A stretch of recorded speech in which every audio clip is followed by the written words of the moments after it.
You are listening to the Starter Girls podcast with Jennifer Loading. Whether you are starting a project, starting a business, starting a brand, or starting a movement, we are here to talk about it. And I'm super excited today. I've got Susan Fletcher on the show. She is the Collin County Commissioner for Precinct 1. So welcome, Susan. I'm super excited to have you here. Thank you, Jennifer, for having me. Yeah, so I'm going to tell our listeners a little bit about you, and then we'll get going on some of these questions. But basically, she represents approximately 250,000 constituents in the northwest sector of Collin County, including West Plano, Frisco, Prosper, Salina, and Northwest McKinney. She received her Bachelor's of Fine Arts in Interior Design and Industrial Technology from the University of North Texas. And I love this because it's kind of different than what you're doing. In 2013, she was appointed by Governor Rick Perry to serve on the Texas State Board of Public Accountancy. And then in 2019, she was appointed to the Texas County and District Retirement System. Awesome. Susan is an avid travel enthusiast, master scuba diver, and enjoys expressing her creativity through art, photography, and writing. She is not only committed to serving the people of Collin County, but also passionate about volunteering her time and talents to help the community, local arts, and our emerging leaders. I love that. Yay. So welcome. Thank excited you. to get you here. Thank you for having me. I was reading your bio, and I'm like, okay, interior design and industrial technology, and then you're kind of doing something totally different. Yeah. So how did this come about? Tell us a little bit about your story, how this all kind of evolved for you. Yeah, if you would have asked me when I graduated from college, high school even less, but when I graduated from college, will you ever serve in public office? I would have told you there wasn't a chance. It's one of those things that as you grow and as you get out into the workforce and you start paying attention, you get your first paycheck. And that's pivotal.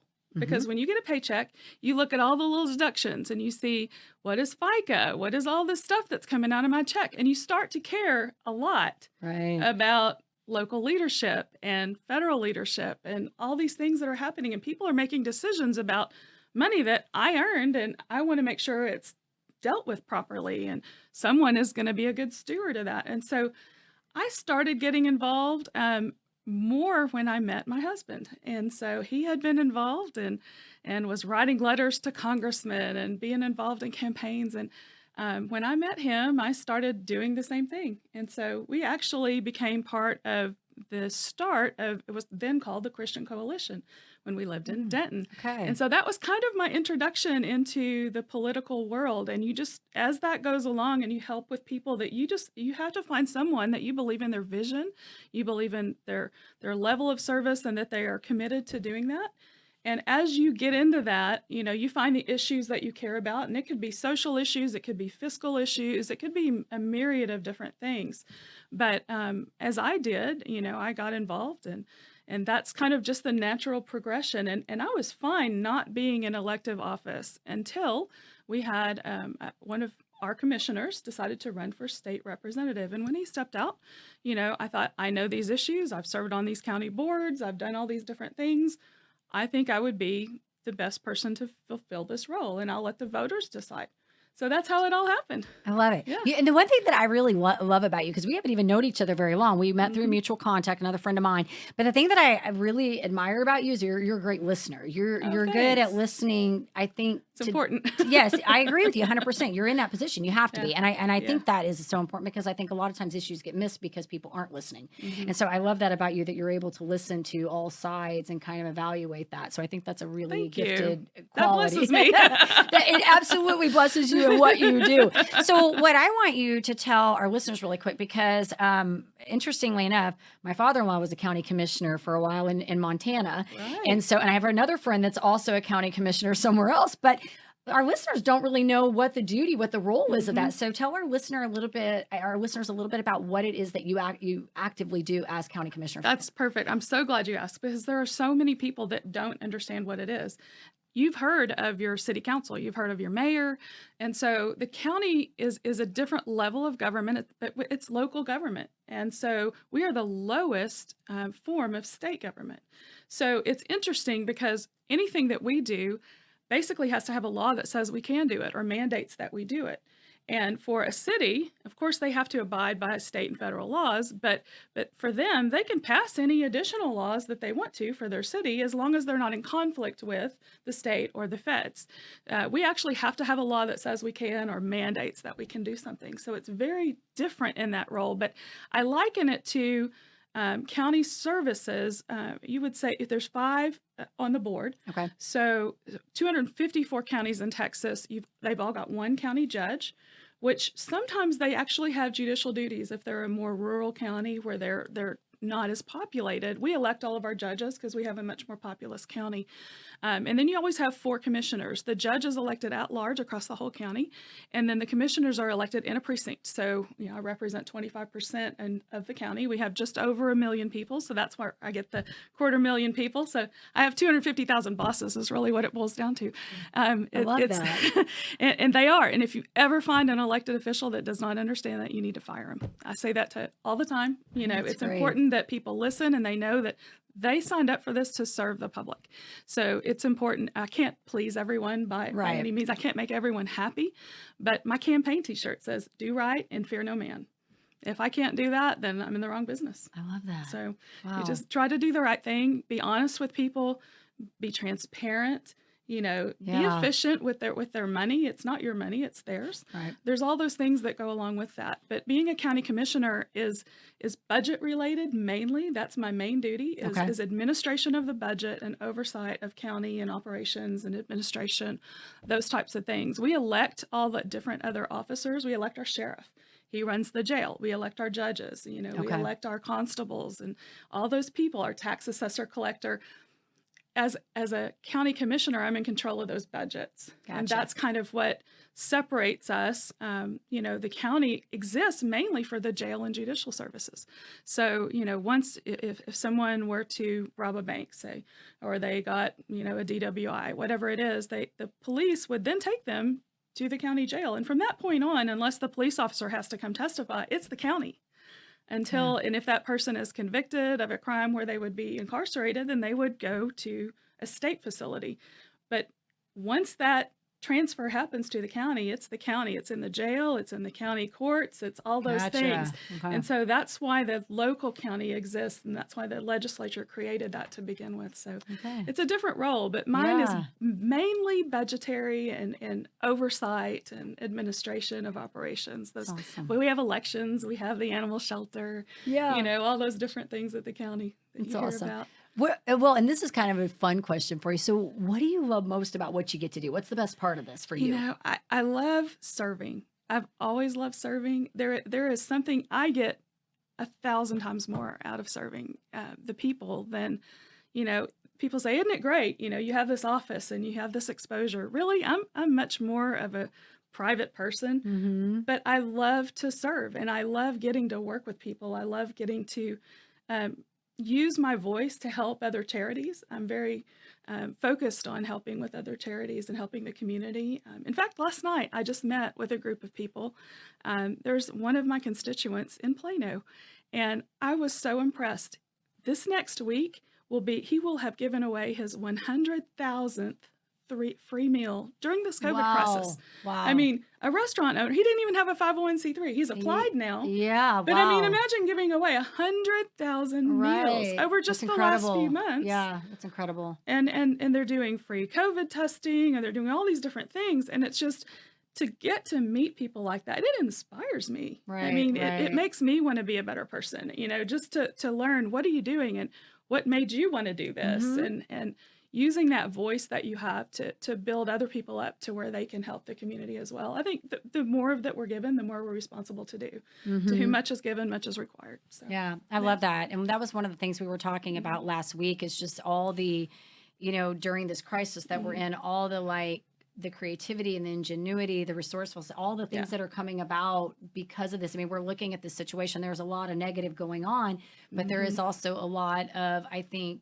good things that are sparking in this, just There that story that is. you talk about right there. I think that's incredible. That he doesn't even have a 50, he's just doing it because he wants to. Yeah, exactly. And I think that's the things that give us hope, going through something like this. And I love that you recognize, I talk about strengths all the time. And just in the show we did before this, we were talking about, success is when you compare your talents, with your passion and your discipline, and you fuel all that together, to create something. And and the idea is to serve. It is when what we're doing is able to give back to the community, whatever platform that is, however that is, whatever you use. And for you, it is your voice. And so I think that's an awesome thing. It is. That's really awesome. It is really a privilege. I'm honored to be able to do it. So, yeah. Very cool. Very cool. Yeah. So what would you say, because I always say in everything we do, there are challenges that we have to go through. What would you say is probably the most challenging part for you, like going through this role, or maybe even getting into the role? Oh yeah. Getting into the role was tough. I mean, I ran against a very good person that was appointed by our county judge. That is within his prerogative to appoint someone, and then anyone that wants to run gets to run, and that was through a primary system. And so it was not easy, I will tell you. It's like running directly against, that elected official, because all of their resources come out, and their name and their reputation and all of those things. And ultimately, I just believed it was up to the people. And if it wasn't me that they chose, then I learned something through that process. Absolutely. I mean, I look back and, just in my faith, and Paul was in jail, and God used him in jail. So it's okay.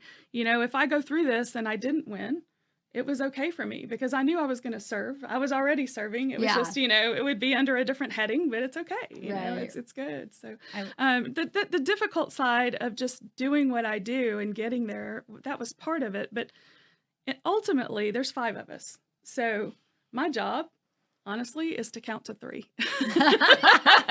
I love that. If I can count to 3, I can get something done. And my ultimate goal is if I can get one person to make a motion and another person to go and second the motion, then I know I'm the 3rd vote and we can get it done. I love it. You just got to do the convincing, right? You do. But I mean, it's all about being transparent Yes. and laying out the plan that you have and the reasons that you have that plan for the people. Yeah. And everything has to be done, in an open, transparent way for that's the way government is. You have the Texas Open Meetings Act. We can't meet in a quorum and talk about things behind the scenes. Yeah. If you go to executive session, that's when we step out, and it may be a legal thing. We have to be there with our lawyer, and he's going to talk to us about, a land purchase or a particular, are we going to hire this one person, some kind of thing. But if it's an overall broad, policy issue, we have to talk about all those things in front of the public, and that's the way it should be. Right. It should never be any other way. I mean, we're thankful for the sunlight cures all ails. This is true. Really good. in all areas. Yes, I agree with you 100%. Go stand outside in the sun. I agree with you on that 100%. So I kind of want to switch gears a little bit. So you are a master scuba diver. I am. Let's talk about that, because I've done scuba diving like once. I remember I went to this course with a friend, and we had to do this in a pool, like to train, like to go in a pool. And I'm like, I don't know, this whole apparatus thing with me, like I started feeling claustrophobic. I'm sure if I had done it a few more times, it's like anything else, I'd have been okay. But I guess tell me a little bit about it. So when did you get, are you actually, you're certified in this, right? Right. So and additional training and all that. Yeah. So the first time that we did it, we kind of did what you did. We were on vacation. We were down at Sandals, down in the Caribbean. Yeah. And they had a, introduction to scuba class. And so we thought, we'll go do that because I love to snorkel. And so let's go try that. And I had a brother that was a scuba diver and friends that were scuba divers. And so, they always talk about it. And it's like you're part of this little elite club. Yeah. And as soon as you find another scuba diver, you literally, your eyes roll back in your head and you go to your happy place. Right, You're so happy just to talk about it with somebody that gets it. For me, I never felt that claustrophobia, and they came along in that class, the intro class, and you're breathing underwater and you're, 5 feet down laying on the bottom of the pool, and they would just rip your mask off to see what you would do. If the people stood up, they're like, this isn't for you. That's not for me. You're supposed to use the skills they just taught you to get your mask back on and clear it and breathe again. And they knock your... check my mask. Bring it back. Exactly.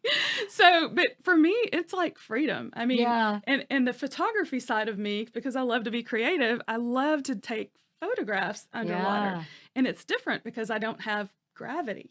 Right. So you think I can go upside down and take a picture. Right. I can approach things from any angle that I want to. And so it's a lot different than it is topside when we have gravity. So I love it. It's a lot of fun. I've traveled all over the world. I don't have to stay in the 5-star resort. I love actually seeing the culture of the people. So it's a lot more fun for me that way. So what are some of the places that you've been to? Oh my scuba goodness. dive? What are some fun places? Fun places. So the Maldives. It was amazing. It's off the southwest of India, off the coast of India. Seychelles, which is just northeast of Madagascar. Okay. I've been to Australia. I've been to Indonesia.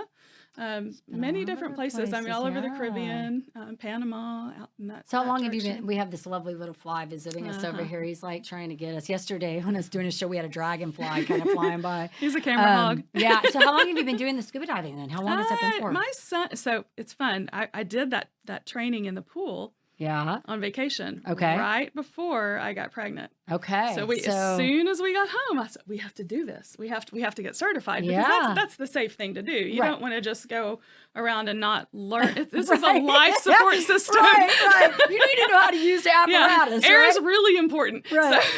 So you want to know what you're doing because you're dealing with all this physiology in your body. And so we came home, we did all the training, and the night before my certification dive, I found out I was pregnant. And so I did not get to do the certification dives. I had to wait until, because they just don't know what happens. I mean, there are people that have done it. I'm not taking that chance. I agree. And so, having a son that has Asperger's, I'm so thankful that I took care of myself. I was very healthy. I didn't do that. Yeah. It's a responsibility for the life of another person. And so you need to do everything you can to ensure that, that they have a healthy environment to gestate in, I guess. Yeah, is the right way it's one of those things. I mean, you do a short-term sacrifice for a long-term gain, and it was it all so worked worth out it because you've been so many great places since that time. So. Oh yeah, so that was. I mean, he's 22 now. So wow, so you've been doing it for a while. We've been doing it for a while. Yeah. Wow. We love it. It's one of my favorite things. I mean, I literally feel like And you said photography too, am I correct? Photography. I do topside as well. Okay. It's just there's more limitations that go with that. No, I love that. And then we were talking about, and going back to that flow, talking about like hobbies and stuff, finding, because when I coach, a lot of times I talk to people about, because people get so on autopilot with what they're doing in their careers. And they are not finding happiness, and they're like, "Am I in the wrong career?" And yes, sometimes they are. They need to be in a different place because they haven't really found out where their talents and their strengths are. But a lot of times they can't make that that shift because their financial situation is dependent on this particular career that they're at. And I always talk about these hobbies that you need to put in there because you need like 2 to 3 hours of something that you really passionately enjoy. You know, and so it's finding that. And it sounds like you've got kind of the best of it all because you're getting to use your voice and the things that you're gifted at. You know what I mean? And then be able to do this other stuff too. And lots of fun. It is. I was telling somebody today that. Sometimes when I asked you earlier, did you see yourself doing this? And you're like, no. Some people, it's like they come out, they know what they're going to do. They finish college, they know where they're going. And other people sort of kind of evolve into where they're going. And one of the things I talked about in one of the previous shows, like when I was in college, I took public speaking. And I joked about this because I remember going up and I had to do basically an impromptu speech. I could only have these like note cards. I could not have really anything written out. So I just had to get up there and talk. Not a problem for me now. Back then it was awful. And I remember, coming back to sit back in my chair, and I remember this guy saying, "You did a good job." And I'm like, oh, I will never in a million years ever be able to talk in front of a group of people, like never, and then I kind of, when I went into sales, I started, getting into that forum where I was doing more presentations in front of people. You get more comfortable. Exactly. And so I laugh about it now because when I tell people, yes, there was a time when I was really, really shy. They're like, no. I'm like, yes. People that have known me for 20-something years will tell you a whole different story. But that's what I always talk about, even with the podcast, is I like to use my voice as a platform to help people make change. That's what my goal is all the time. And if it's one person picks up on it and they can hear something that helps them make a different decision that leads them to change something in their life, then I've done something good. Yeah, so it's about finding your strengths and all of that, putting it together. It is putting it together. Yeah. I love it. It is a blessing to do what I get to do and to continue to serve and find. You have to have the outlets though. Right. I have to have a creative outlet. I love to write. I love to paint. I was an art major. Yes, And so, exactly. interior design in the art department, which was focused on commercial. Yeah. But I mean, that's who I am. I play instruments, I do different things, but I always have to have an outlet of some kind of creative way to. But having a voice and having a public voice, it used to not be my thing, and it's really still not. Yeah. I don't have a problem communicating, and this is so much more comfortable than if I have to go up and just give a speech. Right. And you're not getting the feedback. Yes. And so, to put in those pauses and those rests and let people think about what you just said, and it's just, but you're really not getting the feedback, and so it's different, but it's an opportunity. It's an opportunity for me to grow. So, I love it. Well, I think stretch you're doing you a little awesome. bit. I think you're doing awesome. So, all right, so I'm gonna switch gears on you a little bit. It's gonna be It's a little all fun. fun? It's my rapid fire. I always like to do love the rapid fire questions for you. Okay, so are you a morning or a night person? Oh, night. Night. Definitely. My guest before you was also a night person. I'm a morning person. I get up really early and I'm like ready to roll. So, do you find that in the evening, is that when you're most creative or more task oriented? Oh, I'm much more creative. Are you? I'm task oriented during the day. Okay. But I would say in the evening, I am definitely, the thought process goes in there. And if I'm doing graphic arts, I have a lot of graphic things that I do. If it's, mailers, or if it's something for a charity event or whatever, all the logo ideas, all those things happen typically, in the evening. And it's usually when everyone else has gone to bed and nobody needs me and the phone's not ringing, and it's just peaceful. And then you have time to actually be quiet and be still and think about and process. I mean, this day and this lifestyle, we're just going all the time. Yeah. And it's just the world that we live in. Yeah. But in the evenings, it kind of slows down, and it's nice. I would agree with you on that, because I'm kind of that way too. I find that even though I'm up in the morning, I'm very task oriented in the morning. So it's very hard for me to be creative because I'm very much on my checklist. I'm very much like what needs to be done by what time. And it's interesting because even when I'm doing little things like posting like for social media, sometimes it's so hard for me in the morning to think come up with a topic, like get creative. But then I'll come home, like at the end of the day after, doing all my stuff, and like something will just pop in my head like that, because I'm not in that task oriented space. So you and I have that common. Definitely. I think that part. So, Definitely. okay. So cat or dog person? Oh, dog. You have a dog? What's your dog's I name? have had a dog. Oh, you have had I've a dog. had several dogs. It's been about 3 years. It's been difficult since we lost her. And honestly, Understood. I'm ready.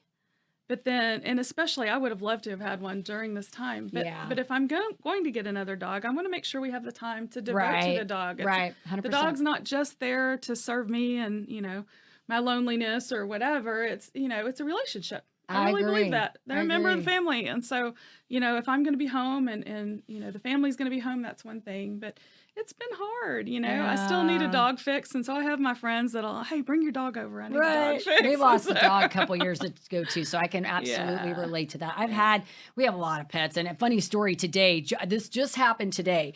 So my middle child's home from college because she had to come home, right? Big one's moved out, and then the youngest one, well, they're 19 and 16. That's the ages. So I made a comment today about they needed to help me clean the cat's litter box. And they're like, I'm like, somehow mom has acquired all these animals. And my middle child says as she's walking out the door to go to the paint store, she says, well, you're going to have them all anyways. And I'm like, excuse me, but you still live here right now. You're going to help me with these pets. I'm not assuming this right now. I said, and then I quickly came back and said, I could get rid of them all. I could take care of this if I wanted to. And they're like, no, you won't do that. No. So my husband, is definitely not a cat person. Okay. I'm okay with cats, but cats are just, they're on their own. They're different. They're very independent. They kind of don't need you. Yeah. You're there for them to serve them. It's good if you travel, though. It is good if you travel. There's a plus. But if I had a cat, I think the imp in me would just enjoy too. I should have been a rodeo clown, I think, because That's good. I don't just tease animals, but I do like to play with them. And so I would have been that person, And so I've seen these videos on YouTube, and I'm sure your listeners have too, where they get the cucumber and the cat's eating. Oh yeah. I just want to know if you've done this. I'm going to turn into. I haven't done that. So they put the cucumber right behind the cat, and the cat literally, I don't know what it is they think it is, but they eject off of the floor. I have not. I would be that person that I've not, I will good say, I don't have a cat. I will say at our house, it's a menagerie. So I've got dogs, I've got cats, Oh I've my got gosh. rabbits, we even have a gecko that came back from the dead. I'll have to tell you that story sometime. But my son buried a gecko that he thought was dead. And No like way. 2 months later, it was in our garage. So it's a crazy story. So we've had everything. But I have not He's done like, I'm still here. Yeah, I've not done the cucumber thing. It's But the Monty Python. I'm not dead. yeah, I have to tell that story sometime. I've talked about it before. It's the craziest Wow. story. I'm like, I don't even know. It's the thing with the gecko though, it's an Indonesian gecko. So Oh my you're not gosh. just going to see an Indonesian gecko in your garage. Like no. he thought It was your gecko. it was our gecko, and he thought it was dead, and he buried it. We even went on vacation and came back. And he went in the garage one day and I heard him scream and he's like, Titan's alive. And I'm like, the gecko's still alive. We still have the gecko.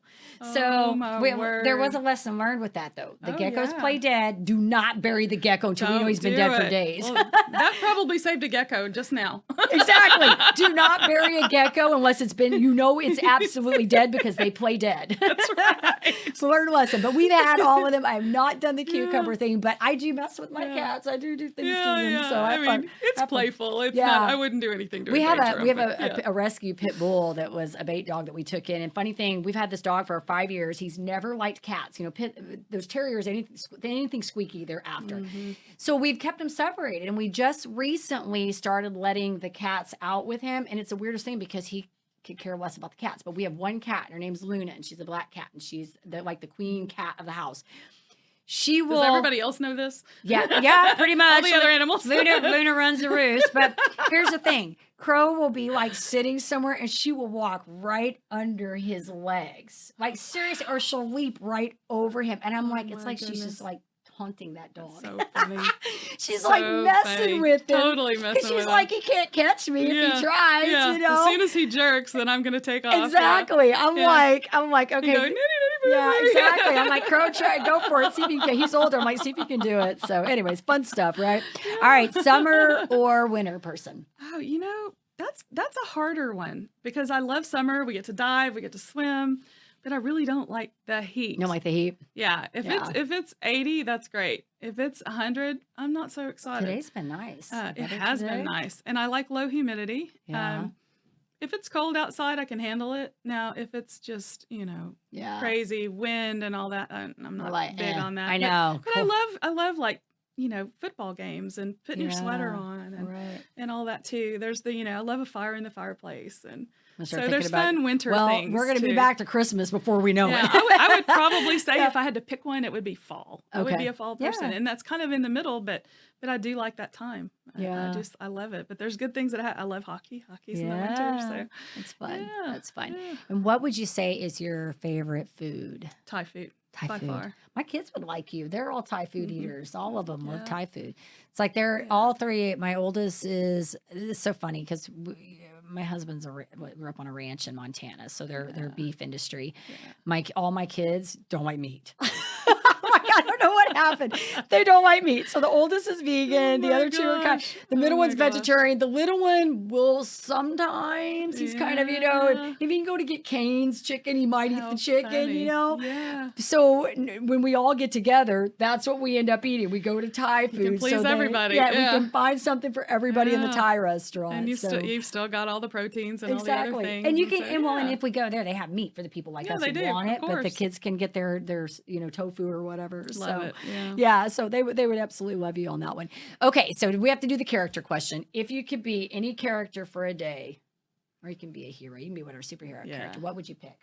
If it doesn't have to be a superhero, if it's just a character, I would be Felix the cat.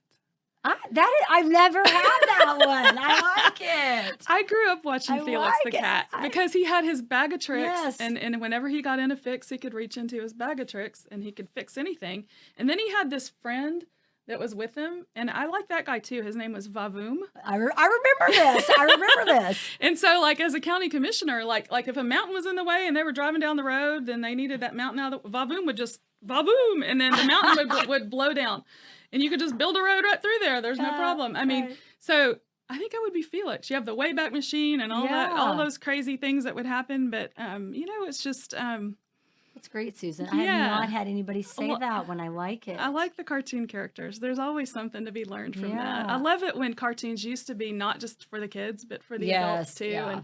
And there was always underlying things that you could take from that. Right, so, right. They're so different. I'd love to have a bag of tricks. Yeah, I could totally see you. I could see you doing that. I love that one. I love that. So if our listeners want to learn a little bit more about you and find out what's going on, pressing conversations, that kind of thing, where do they find you? So my county email address, if you're in Collin County and you have an issue, I will certainly help you find your commissioner if you're not one of my constituents. But my county email address is just my first initial and last name, sfletcher@collincountytx.gov. Okay. And the county website has a lot of information there as well. It has a lot of COVID updates and things that are going on about that as well. So there's great information there about what the county is doing and how we've utilized our CARES Act funding.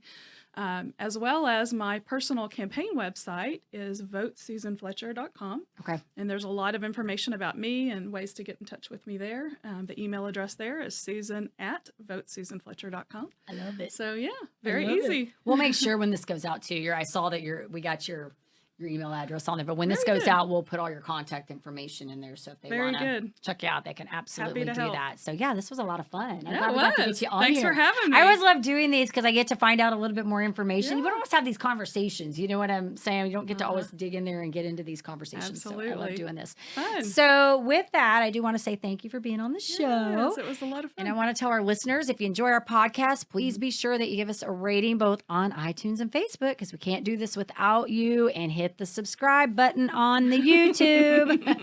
We need you. And with that, I'm going to wrap up and say our mantra real quick. So it's a great day to be brave. You might as well start now. You have the power to change your circumstances any day you decide. Let today be that day. Rise up, be amazing, be you, do you. All right, you guys take care, be safe, and be kind to one another. We'll see you next time.